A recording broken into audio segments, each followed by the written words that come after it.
Hi friends, ಸ್ವಾಗತ ನನ್ನ ಚಾನಲ್ಗೆ. ಹಾಗೆ ನನ್ನ ಇನ್ನೊಂದು ವ್ಲಾಗ್ಗೆ ತಮಗೆಲ್ಲ ಸುಸ್ವಾಗತ. ನಾನಂತೂ ಇವತ್ತು ತುಂಬಾ ಎಕ್ಸೈಟೆಡ್ ಆಗಿದ್ದೀನಿ. ಇವರಿಬ್ಬರು ಸೇರಿಕೊಂಡು ಎಷ್ಟು ಆಟ ಆಡ್ತಾ ಇದ್ದಾರೆ ನೋಡಿ.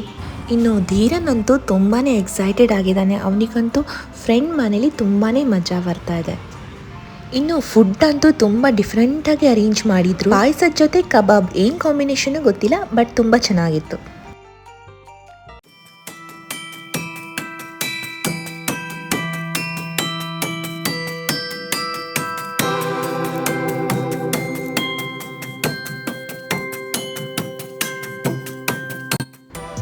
ಮಕ್ಕಳ ಜೊತೆ ಆಟ ಅಂದರೆ ನಗು, ಎನರ್ಜಿ, ಎಕ್ಸೈಟ್ಮೆಂಟ್ ಹೀಗೆ ಎಲ್ಲಾನು ಮಲ್ಟಿಪ್ಲೈ ಆಗತ್ತೆ ಅಂತಾರೆ. ನನಗೂ ಕೂಡ ಇವತ್ತಿನ ಪ್ಲೇ ಟೈಮ್ ಹಾಗೆ ಅನ್ನಿಸ್ತು. ಮಗು ಜೊತೆ ಆಟ ಆಡೋದು ನಮ್ಮ ಚೈಲ್ಡ್ಹುಡ್ನ ನೆನಪು ಮಾಡುತ್ತೆ. ಹಾಗೆ ನಾವು ಕೂಡ ಮಗು ಥರನೇ ಆಡ್ತೀವಿ ಅನ್ನೋದಂತೂ ನನಗೆ ಅನ್ನಿಸ್ಬಿಡ್ತು. ಬಾ ಬಾ ಬಾ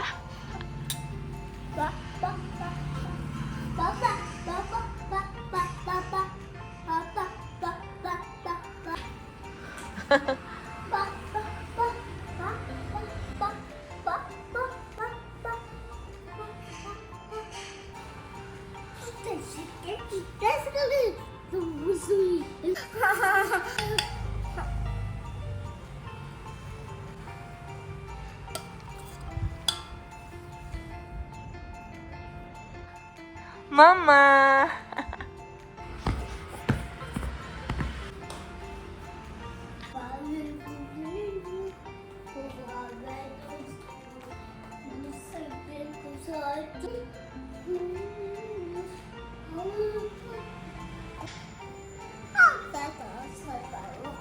ಮುಖೇನು ಮಾಡ್ಕೊ ಬಂದಿ ಗುಬ್ಬಿ?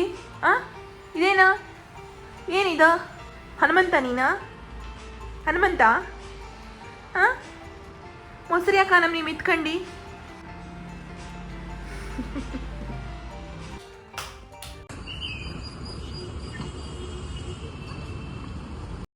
ಇನ್ನು ಫ್ರೆಂಡ್ ಮನೆಯಿಂದ ವಾಪಸ್ ನಾನು ಮನೆಗೆ ಹೋಗಿ ಮತ್ತು ಅಲ್ಲಿಂದ ಕರ್ನಾಟಕ ಚಿತ್ರಕಲಾ ಪರಿಷತ್ಗೆ ಹೋದೆ. ನೋಡ್ತಾ ಇದ್ದೀರಲ್ಲ, ಗರ್ಲ್ ಚೈಲ್ಡ್ ಥೀಮ್ ಇತ್ತು. ಸೊ ತುಂಬ ಬ್ಯೂಟಿಫುಲ್ ಆಗಿತ್ತು ಈ ಒಂದು ಥೀಮು. ಮಹಿಳೆಯರ ಮತ್ತು ಬಾಲಿಕೆಗಳ ಕಲಾಶಕ್ತಿ ಅನ್ನೋ ಒಂದು ಥೀಮ್ ಇದು. ಇನ್ನು ಈ ಥೀಮ್ ಬಗ್ಗೆ ಹೇಳೋದಾದರೆ, ಪ್ರೊಟೆಕ್ಟಿಂಗ್ ವಿಮೆನ್ ಅ ಶೇರ್ಡ್ ರೆಸ್ಪಾನ್ಸಿಬಿಲಿಟಿ. ಅಂದರೆ ಬಾಲಕಿಯಾದರೂ ಕನಸು ಕಾಣಬಹುದು, ಮಹಿಳೆಯರಿಂದಲೇ ಸಮಾಜ ಬದಲಾಯಿಸಬಹುದು ಎಂಬ ಸಂದೇಶಗಳು ಈ ಚಿತ್ರಗಳಲ್ಲಿ ಪ್ರತಿಬಿಂಬಿಸ್ತಾ ಇತ್ತು. ಮಹಿಳೆಯರ ರಕ್ಷಣೆಯ ಕುರಿತು, ಅವರ ಸಾಮಾಜಿಕ ಜವಾಬ್ದಾರಿಯನ್ನು ಕುರಿತು, ಹಾಗೆ ಮಹಿಳೆಯರ ಸ್ಥಾನ, ಬಾಲಿಕೆಯರಿಗೆ ಶಿಕ್ಷಣದ ಪ್ರಾಮುಖ್ಯತೆ, ಹೀಗೆ ಹೆಣ್ಣು ಮಗುವಿನ ಪ್ರಾಮುಖ್ಯತೆಯನ್ನು ಈ ಚಿತ್ರಕಲೆಗಳು ಪ್ರತಿಬಿಂಬಿಸ್ತಾ ಇತ್ತು.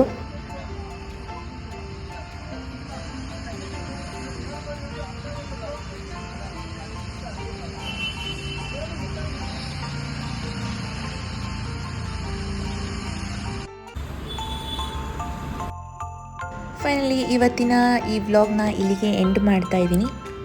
ಇವತ್ತಿನ ಈ ವ್ಲಾಗ್ ನಿಮಗೆ ಇಷ್ಟ ಆಗಿದ್ದರೆ ಕಮೆಂಟ್ ಸೆಕ್ಷನ್ನಲ್ಲಿ ತಿಳಿಸಿ. ಹಾಗೆ ಯಾರೆಲ್ಲ ನನ್ನ ಚಾನಲ್ನ ಸಬ್ಸ್ಕ್ರೈಬ್ ಮಾಡ್ಕೊಳ್ದೆ ವೀಕ್ಷಣೆ ಮಾಡ್ತಾ ಇದ್ದೀರಾ, ನನ್ನ ಚಾನಲ್ನ ಸಬ್ಸ್ಕ್ರೈಬ್ ಮಾಡಿಕೊಂಡು ನೋಡಿ ಅಂತ ಹೇಳ್ತಾ ಬಾಯ್.